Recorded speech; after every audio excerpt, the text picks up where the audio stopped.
Muy buenas amigos y amigas de Spanish Libertarian, ¿cómo estáis? ¿Cómo estáis llevando el confinamiento? Espero que bien. Ya sabéis que por aquí la solución que estoy aportando es contenido de calidad y personas interesantes. Y hoy pues vuelvo a estar muy contento. Tengo una persona que ya tuvimos hace unos meses en el canal. Antes de continuar con el vídeo me gustaría comentaros que estoy colaborando con la editorial Unión Editorial. Si seguís el link que hay en la descripción, todas las compras que hagáis en las que introduzcáis el código SPALIB, SPALIB, tienen un 5% de descuento. Además, los envíos son gratis si resides en España, y si haces una compra superior de 20 euros, te regalan el libro autobiográfico Hayek sobre Hayek. Sin más, os dejo continuar ver el vídeo, pero os animo a que entréis en este código de descuento. Y tenemos al pensador y también una de las personas más influyentes dentro de la escena liberal en Argentina, Alberto Venegas Lynch. Alberto, ¿cómo está? Muy bien, muchas gracias. Bueno, me alegro mucho. Antes que nada, dejaremos en la descripción, como he dicho, el vídeo de la anterior entrevista. Por favor, miradla. Pudimos conocer a Alberto, nos contó anécdotas muy divertidas e interesantes. Pero en esta ocasión quiero hacer algo un poco diferente. Muchas personas aún se están introduciendo en las ideas de la libertad y a veces pues tienen muchas dudas, tienen muchas falacias. Así que lo que vamos a hacer a lo largo de estos minutos es intentar romper mitos, demolerlos, y de quién mejor que la mano de Alberto Venegas Lynch. Así que si le parece, pues le voy a lanzar la misma pregunta y luego pues vamos tocando, la primera pregunta, perdón, y vamos tocando varios temas. En este caso, la pregunta, a veces veo mucha falacia en torno al tema de que con el capitalismo y con el liberalismo, vamos a decir, vino la esclavitud del hombre y llegó la pobreza y vino la explotación, y que solo con los movimientos sindicales y obreros se pone un poco freno a eso. Sé que este es un análisis absolutamente hecho en brocha gorda, pero ya nos entendemos. A ver si lo pudiéramos refutar o poner un poco de realismo ante este relato que tanto se escucha. Bueno, yo creo, Ignacy, que hay dos planos en este tema.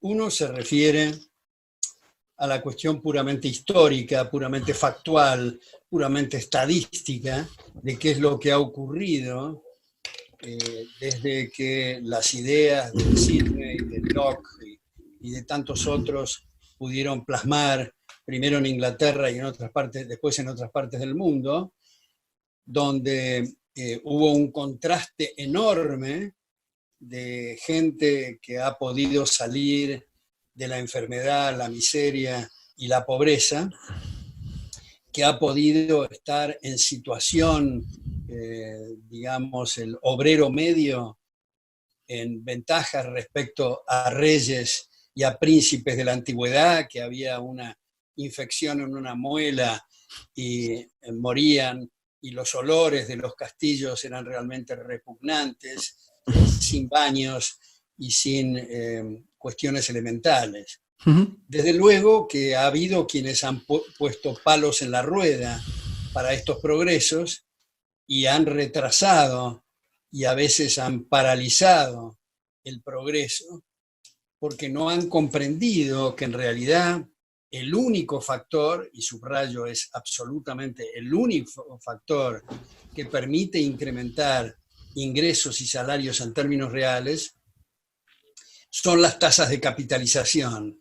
Esto es maquinarias, equipos, instalaciones que hacen de apoyo logístico, conocimientos relevantes que hacen de apoyo logístico al trabajo para aumentar su productividad y para aumentar consecuentemente sus ingresos y sus salarios.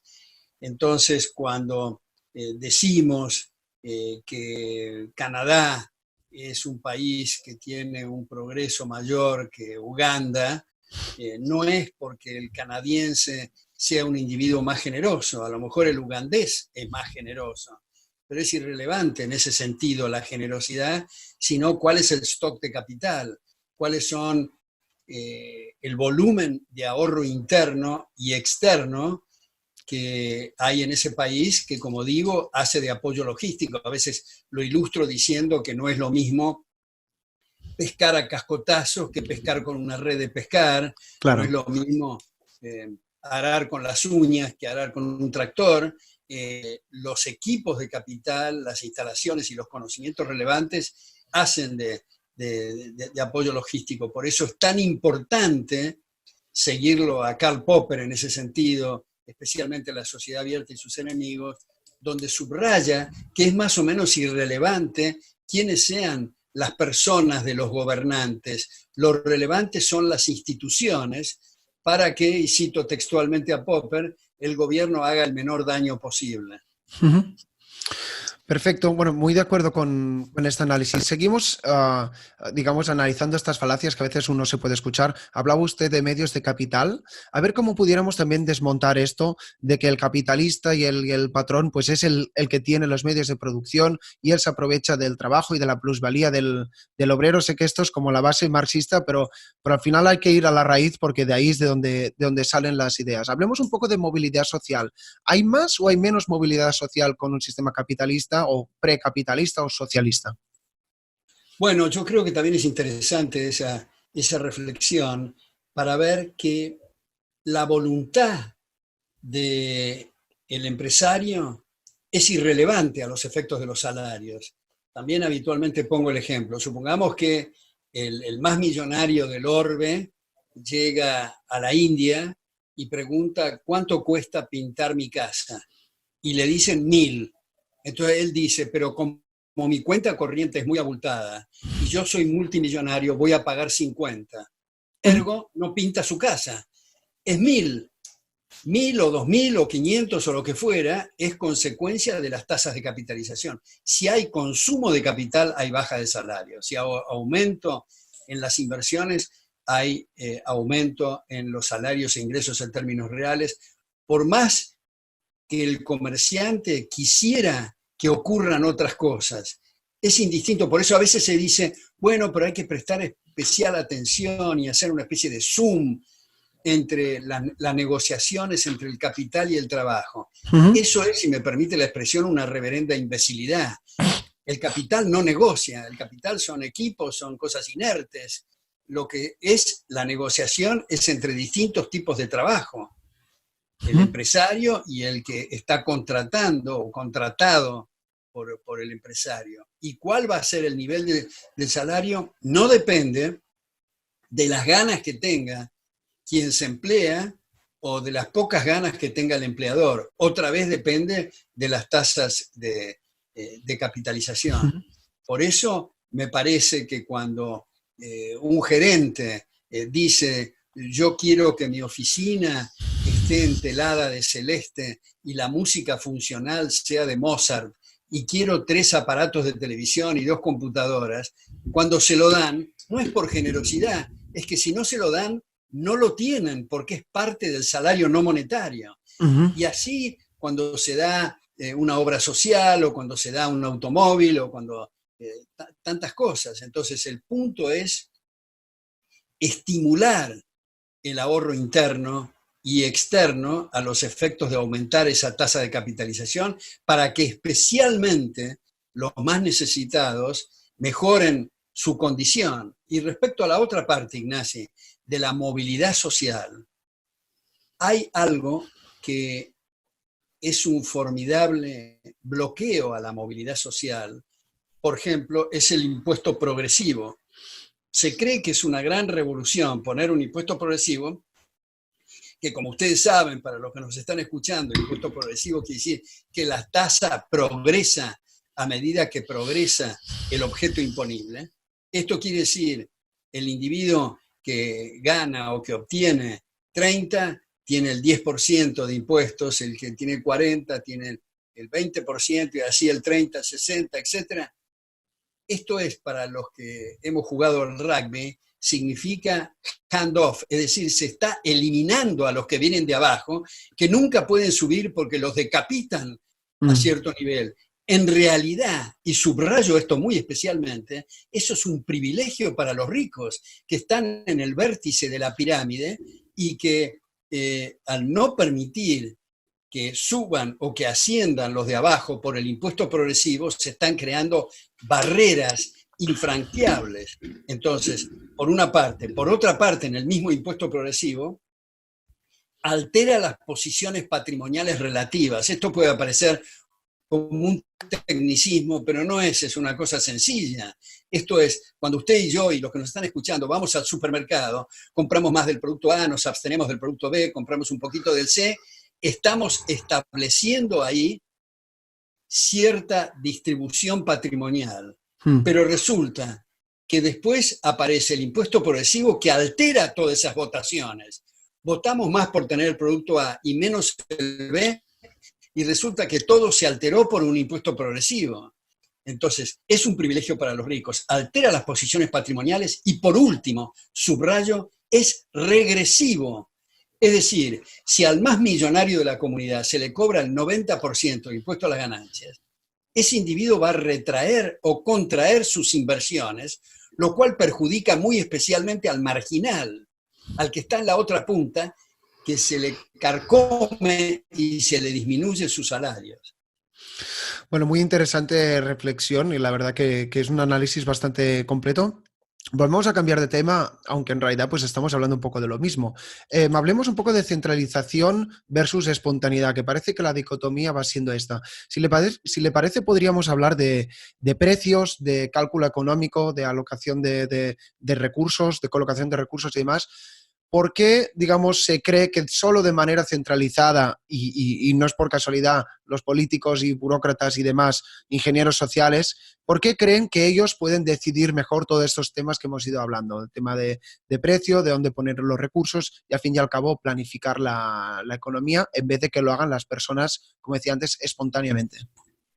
Bueno, me parece muy importante y clave, diría yo, crucial, esa reflexión, esa pregunta, porque el sistema de precios es un sistema de intercomunicación, es Claro. un tema de aprovechar información. Esto es para que cada uno en el spot, cada uno en lo que está haciendo, interesado, por supuesto, en que le salga bien lo que está haciendo, está transmitiendo a través del sistema de precios distintos conocimientos. A ver, no sé si lo he ilustrado antes con usted, Ignacio, porque lo repito reiteradamente, porque me parece un ejemplo muy interesante que ha puesto el periodista de Fox News, John Stossel. John Stossel dice, tomemos un trozo de carne en un supermercado envuelto en celofán. Cerremos los ojos y vamos para atrás en regresión. Imaginemos el individuo que está haciendo cálculos de los terrenos, el individuo que está ocupado de poner cercas con alambrados, con postes, nada más que los postes son un proyecto de 30 años entre las talas y todo eso. Imaginemos ahí los transportes, las cartas de crédito, imaginemos las millones de personas trabajando en los alambrados y en los postes, en los tractores, los que siembran, los que cosechan, los caballos, las riendas, las monturas, los peones, en fin, animales de distinta naturaleza. Cada uno está pensando en su asunto, nadie está pensando en la góndola, en el celofán y en el supermercado. Sin embargo, está ahí de un proceso de conexión, de información que está dispersa y fraccionada. Exacto. Y que incluso, Ignasi, me parece importante subrayar, como decía Michael Polanyi, que alguna parte del conocimiento es tácito. Ni siquiera la persona que está haciendo algo puede explicar lo que está haciendo. Simplemente lo hace. Igual que usted y yo andamos en bicicleta, no estamos explicitando todas las leyes físicas implícitas en andar en bicicleta. Simplemente andamos. Bueno, hay conocimiento tácito. Ahora, vienen luego los planificadores y dicen, no podemos dejar todo esto a la anarquía del mercado. Yo lo voy a planificar.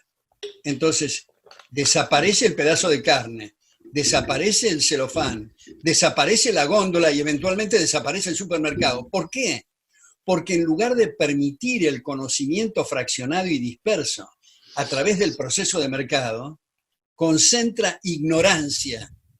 Pero eso no es porque el planificador es una mala persona. Eso le pasaría a usted, me pasaría a mí o cualquiera que trata de coordinar esto. La coordinación es a través de esas señales. Entonces, por eso, en este momento, especialmente, cuando estamos con el problema del coronavirus, me parece que lo peor que pueden hacer los gobiernos es intentar, por ejemplo, poner precios máximos al alcohol en gel o poner precios máximos a los barbijos o a los medicamentos, porque eso necesariamente produce una hecatombe. Esto produce necesariamente escasez. Yo habitualmente pongo el ejemplo del terremoto, que es una situación muy extrema donde se destrozan muchas viviendas. En el momento enseguida donde que ocurrió el terremoto, va a haber mucho más gente que demanda casas que las casas que quedaron en pie. Naturalmente, hay un faltante. Pero la gran diferencia es que si se dejan libres los precios van a subir a un nivel tal que van a atraer a todas las construcciones para abastecer esa demanda. Sin embargo, si se congelan los precios, se congela y se perpetúa la gente en la calle y sin habitación. Eso ha ocurrido en la práctica en distintos lugares en el mundo. Por ejemplo, hace un tiempo en Nicaragua, que se dijo, bueno, vamos a controlar precios para proteger a los pobres en las viviendas de menor poder adquisitivo y liberamos los precios de las viviendas de lujo. Pues la vivienda de lujo se ajustó y a los pobres se los condenó a vivir en las calles. Miremos un poco, quizás una pregunta más psicológica que económica, a pesar de que son disciplinas que están conectadas. ¿Qué es lo que hay detrás de estas ideas, ¿no? Parece que estamos debatiendo entre seguridad versus libertad, intenciones versus resultados, o incluso te diría yo, corazón versus razón, ¿no? Un poco. ¿Por qué a pesar de que estas ideas, nos acabas de dar un ejemplo, no funcionan, se siguen implementando? ¿Cuál es el proceso un poco que hay detrás del planificador o incluso del votante que en última instancia lo legitima? Bueno, yo creo que es un tema educativo, es un tema de transmisión de ideas. Y educación no necesariamente quiere decir educación formal en la cátedra universitaria, desde luego eso es muy importante, pero es educación en general, debates de ideas, donde creo que los liberales estamos en deficiencia respecto de esta faena. Yo creo que hay que tomar el ejemplo de las izquierdas. Y hay una, ahora en un próximo libro mío va a salir una fotografía que para mí es una de las fotografías más atractivas que he visto hasta ahora, y es del Mayo francés.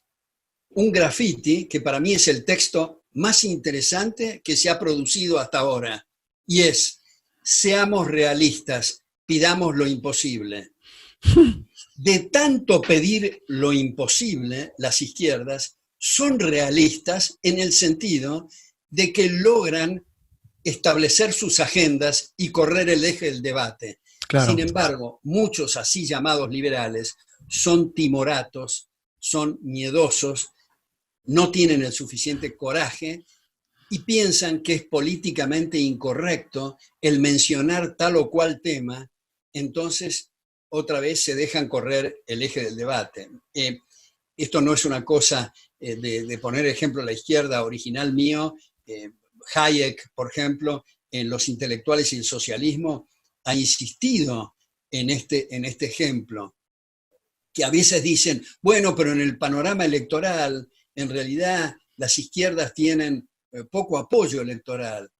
Bueno, eventualmente tienen poco apoyo electoral, pero marcan las agendas, que es lo importante. ¿Por qué? Porque van al fondo del asunto, siguiendo la línea de esta conclusión tan extraordinaria del marxista Antonio Gramsci, que decía, tomen la cultura y la educación y el resto se da por añadidura. Esto me parece que es un tema clave de entender. Esto es, tenemos que tener el coraje de transmitir estas ideas y no de ocultar, disfrazar o apañar conceptos que son muy importantes, especialmente siempre para la gente más necesitada. Claro. Bueno, un punto muy interesante para cerrarlo. A ver si pudiéramos incluso ir un poco más allá. ¿Cree usted que quizás es algo por un tema de arquetipos mentales, que somos personas diferentes? Las ideas liberales, conservadores, de derechas, vamos a llamar capitalista, no nos hemos ocupado de la política porque normalmente nos ocupamos de otros asuntos. Eso significa que incluso tendríamos que reinventarnos en parte y tomar conciencia de que hay que dar una batalla cultural más allá de que cada uno tenga su proyecto de vida, parafraseándole. Bueno, yo creo que ahí hay dos cosas, Ignacio. Primer asunto, una cuestión terminológica que tal vez no valga la pena detenerse mucho en las cuestiones semánticas. Pero a mí la palabra derecha no me gusta nada. Ya. Me huele tiene un tufillo fascista y conservador en el peor sentido de la expresión, es decir, atado a las telarañas del statu quo. Entonces, me gusta mucho la palabra liberal. Me parece que hay que insistir, hay muchos autores, incluso en Estados Unidos, donde ha sido expropiada esa palabra, hay muchos autores que insisten, pensadores, que hay que arremeter con esa expresión, porque en el fondo, atrás de la batalla conceptual y cultural, hay una cuestión también terminológica que hay que prestar atención. Y el segundo asunto que usted menciona es la cuestión de entrar en política. Yo no me quiero poner peyorativo con los políticos, pero para ponerlo lo más claro posible, digo, los políticos son cazadores de votos. Ya. Y ahí viene la pregunta, ¿y cómo hacen para cazar votos? Bueno, tienen que usar un discurso acorde con lo que la gente está demandando.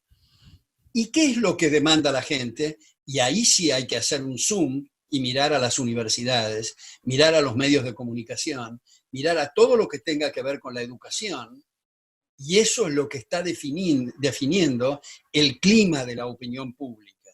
Entonces, dando la batalla cultural en el terreno del debate de las ideas, me parece que el resto, para parafrasear a Gramsci en otro plano, el resto se da por añadidura. El político se ve obligado a cambiar su discurso si la opinión pública demanda ideas distintas. Por eso es que me parece que el trabajo cultural, y yo sé que lo más fértil es la cátedra, el libro, el ensayo, pero también hay otros medios, lo que usted está haciendo, por ejemplo, lo que están haciendo muchos llamados ateneos o clubs de lectura, donde toman un libro en grupos reducidos de 5 o 6 personas, alguien expone y el resto debate sobre esto. Esto tiene una influencia notable en los lugares de trabajo, en las reuniones sociales, en las familias, y al año siguiente cada uno de esos 5 o 6 abre otro grupo de 5 o 6 a su vez, con libros que preferentemente toquen y avancen y exploren distintas avenidas y andariveles, y no sea sentarse sobre un solo tema, para que vea que el liberalismo no puede cortarse en tajos, el liberalismo está vinculado a todos los aspectos, digamos, de la acción humana. Bueno, una respuesta muy completa otra vez y estoy muy de acuerdo. Hay que dar la batalla cultural y como usted ha dicho, pues en la medida de lo posible estoy intentando hacerlo en este canal. Volvemos un poco al tema de demoliendo mitos, de temas económicos, que también es una disciplina que a mí me encanta.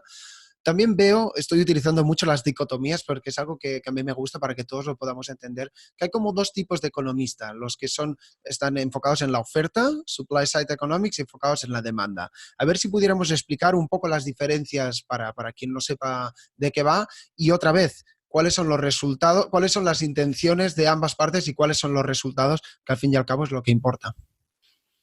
Bueno, yo creo que es una dicotomía falsa. Yo creo que no se puede analizar la oferta por un lado, la demanda por otro lado.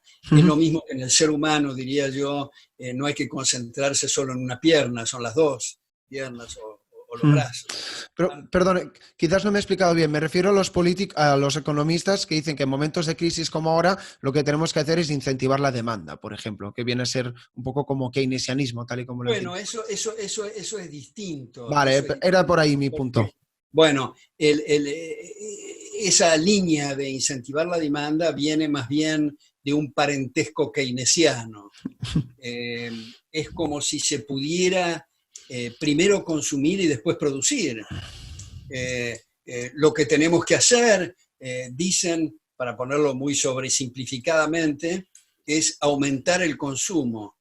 Pero la clave es la producción. El consumo es una consecuencia posible debido a que existió previamente la producción.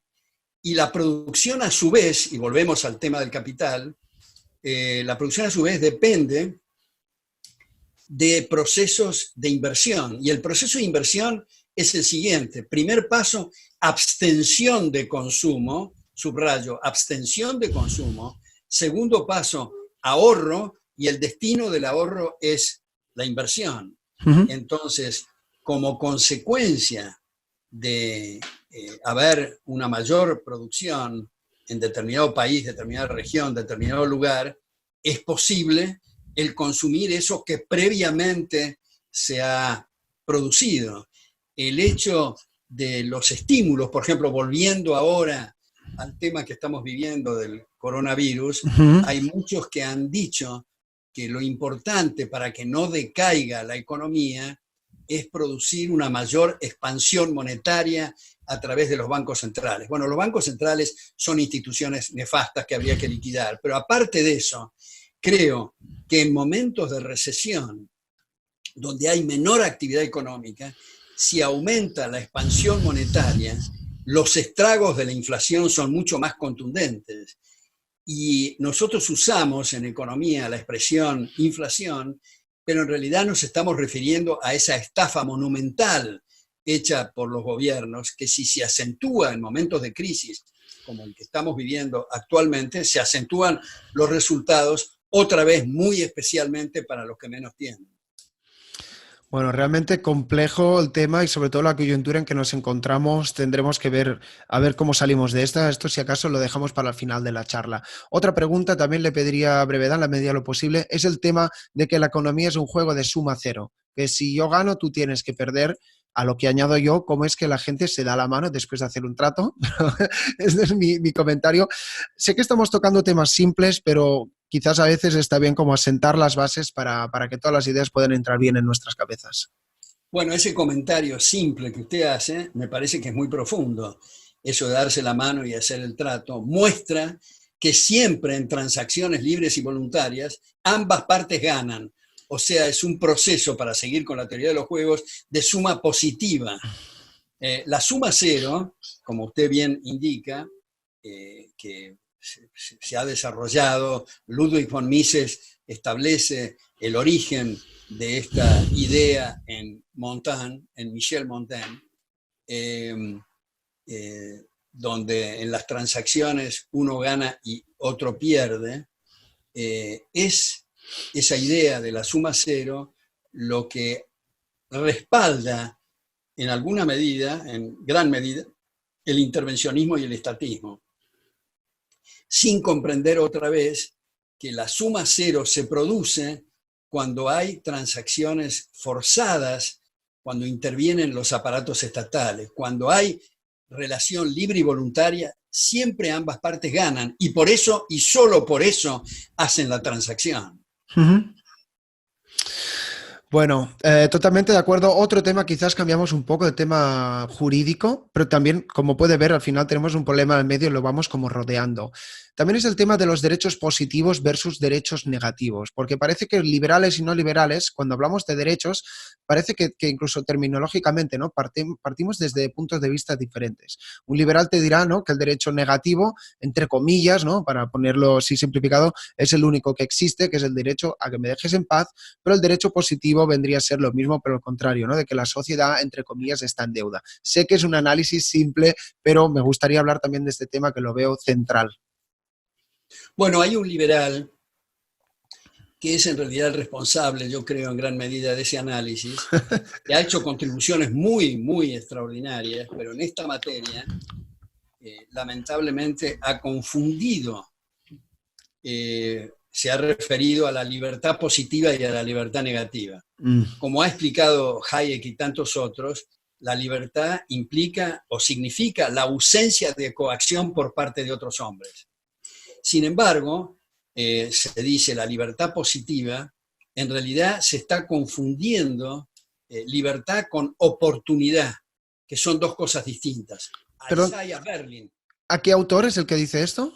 Isaiah Berlin. Ah, vale, perdón. Isaiah Berlin es el que ha desarrollado en alguna medida esto, y hay muchos autores que lo han criticado y explicado. Pero me parece que para abrir un poco el contexto del concepto del derecho, creo que tenemos que subrayar que vivimos desafortunadamente en la era de los pseudo-derechos. Por ejemplo, si yo en el mercado laboral gano 100, como contrapartida hay la obligación universal de respetarme esos 100.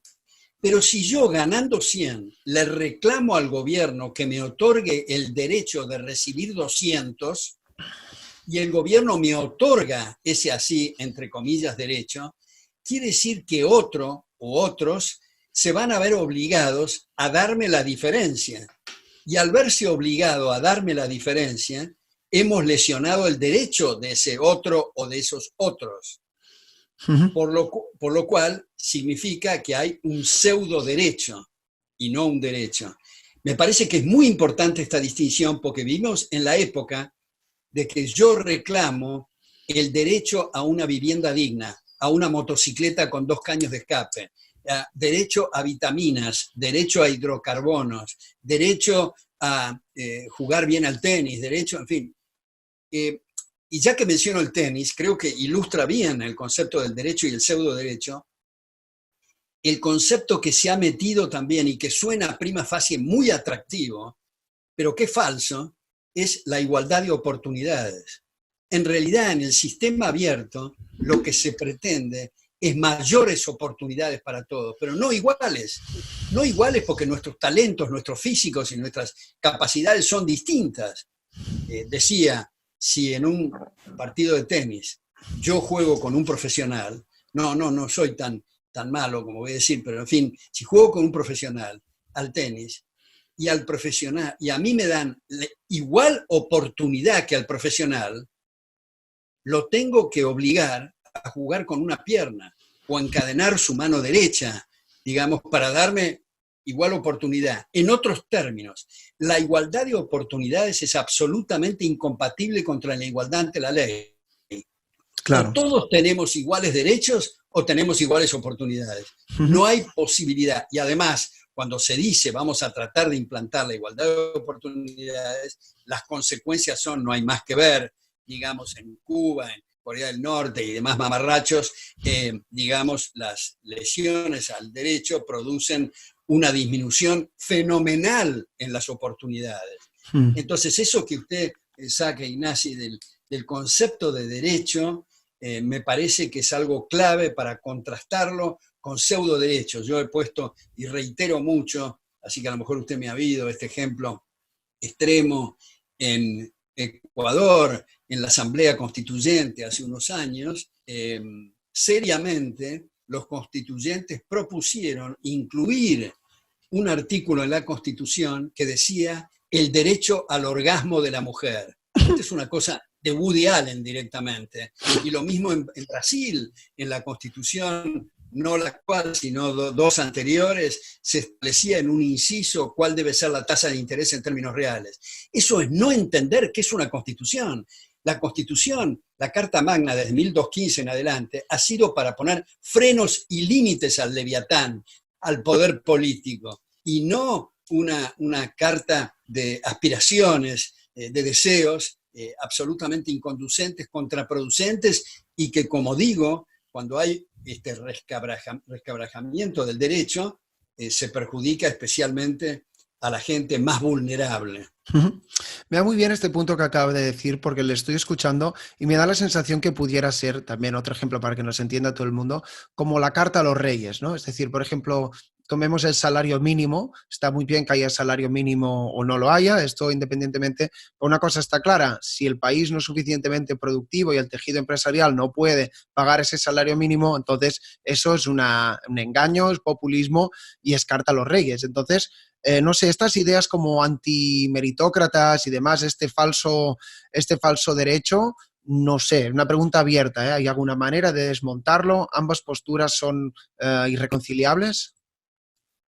Bueno, no sé si capto bien la pregunta, pero un salario mínimo, la idea de un salario mínimo es poner a un salario a un nivel superior al salario de mercado, es decir, al que marca la tasa de capitalización. Vamos a poner un ejemplo extremo, tonto si se quiere, pero creo que ilustra. Supongamos que mañana, en España, en la Argentina o en cualquier parte, el Parlamento establece un salario mínimo obligatorio para todos de 6 millones de dólares mensuales. ¿Qué produjo con eso? Todo el mundo está desempleado.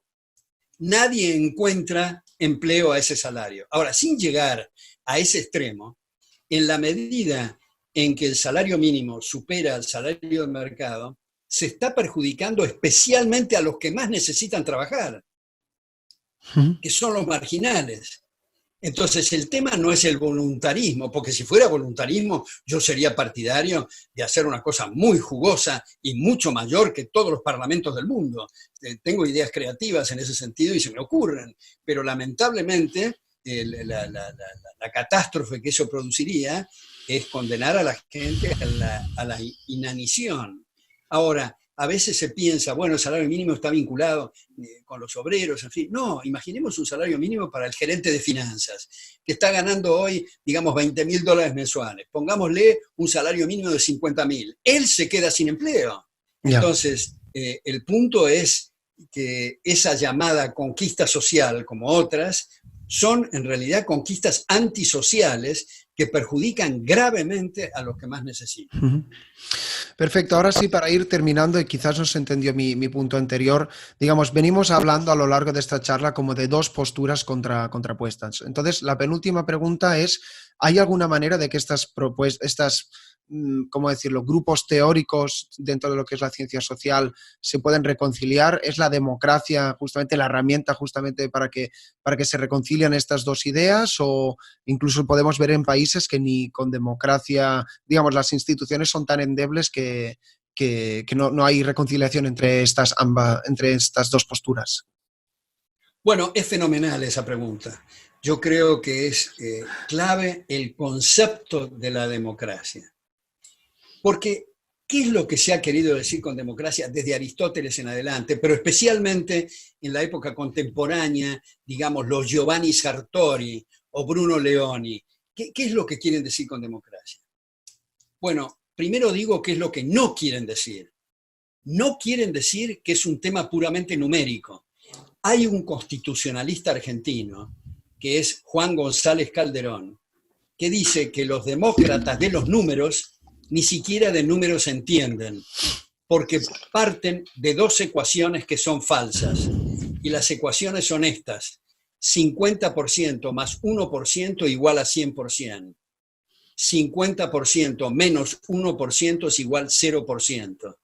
Eso es lo que está atrás de la llamada democracia de los números, que hace aparecer las parodias de democracia de los Somoza, de los Castro, de los de Corea del Norte, de los Allende, de los Maduro y demás payasos de este planeta, que hacen aparecer como que el número es lo que determina todo.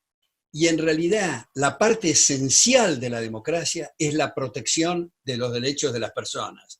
La parte formal, mecánica, secundaria y accesoria es la mitad más uno. El corazón de la democracia es el respeto a los derechos, en el sentido antes explicado, mencionado, de las personas.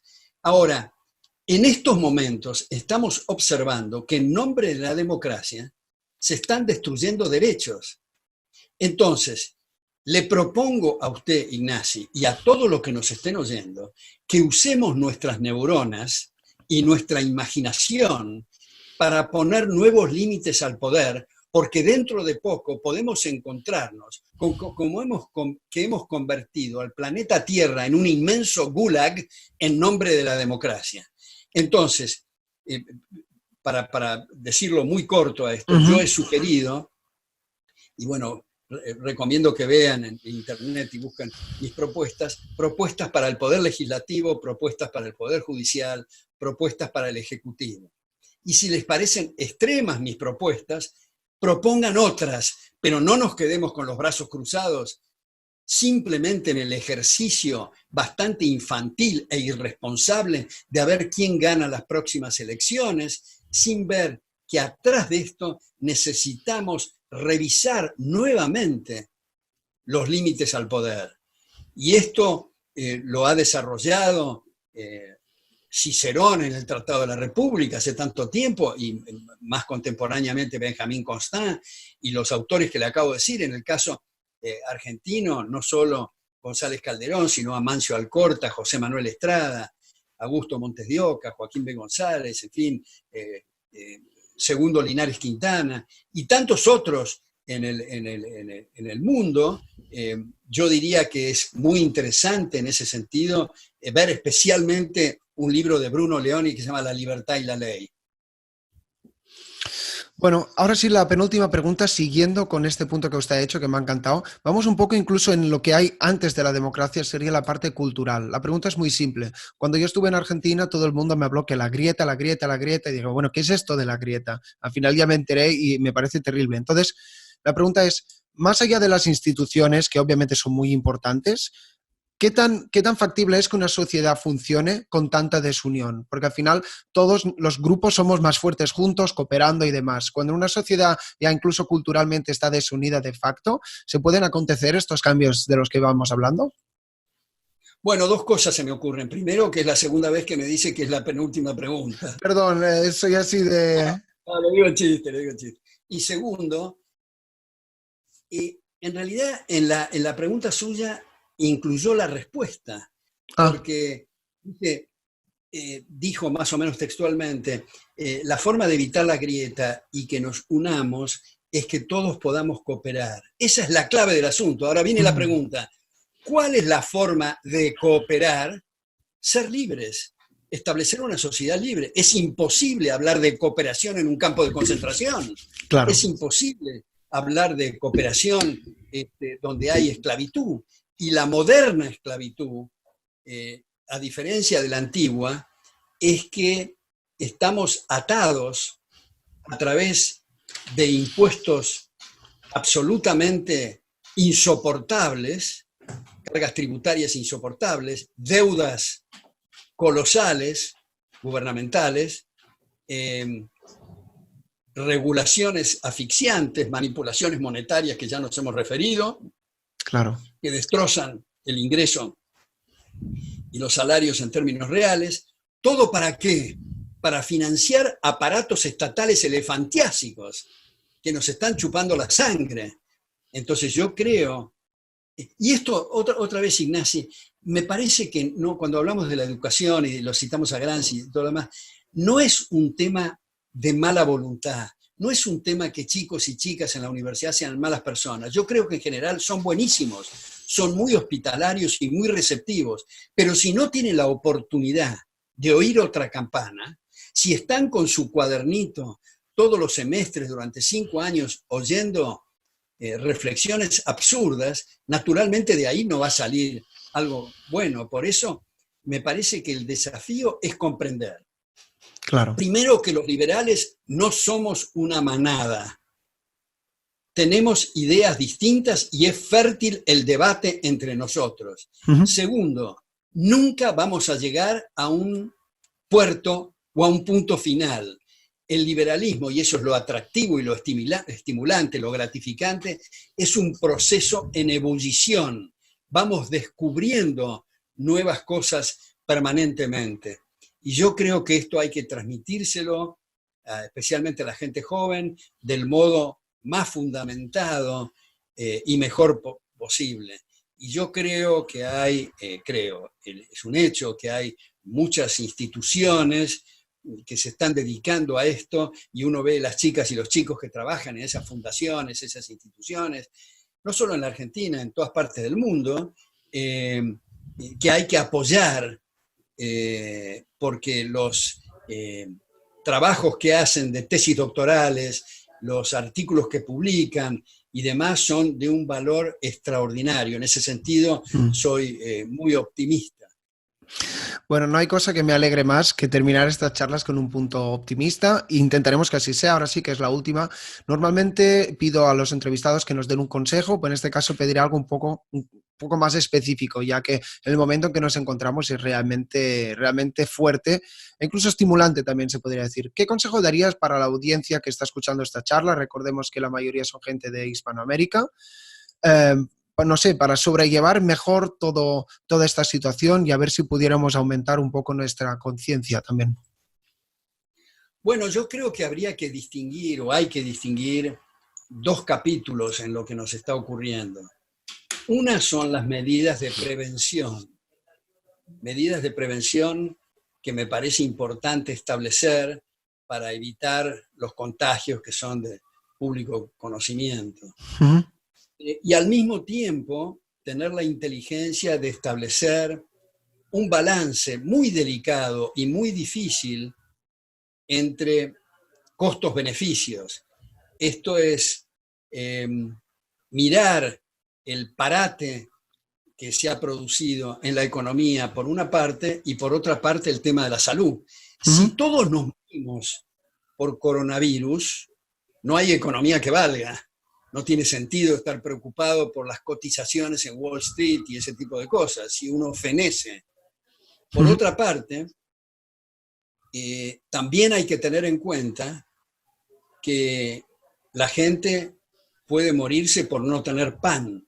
Entonces, el balance entre las medidas precautorias, preventivas, para proteger la salud y la vida respecto de los procesos económicos es un balance delicado.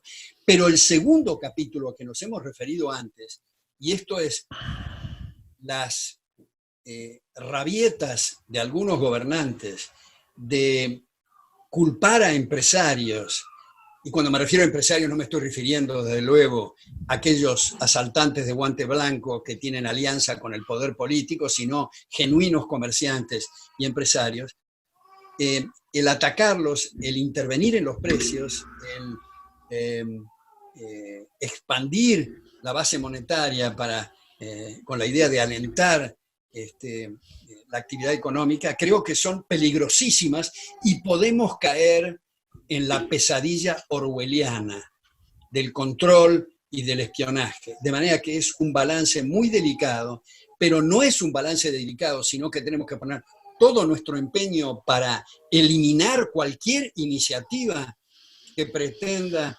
controlar precios, porque al desarticular y destrozar el aparato productivo se agrava muchísimo la situación.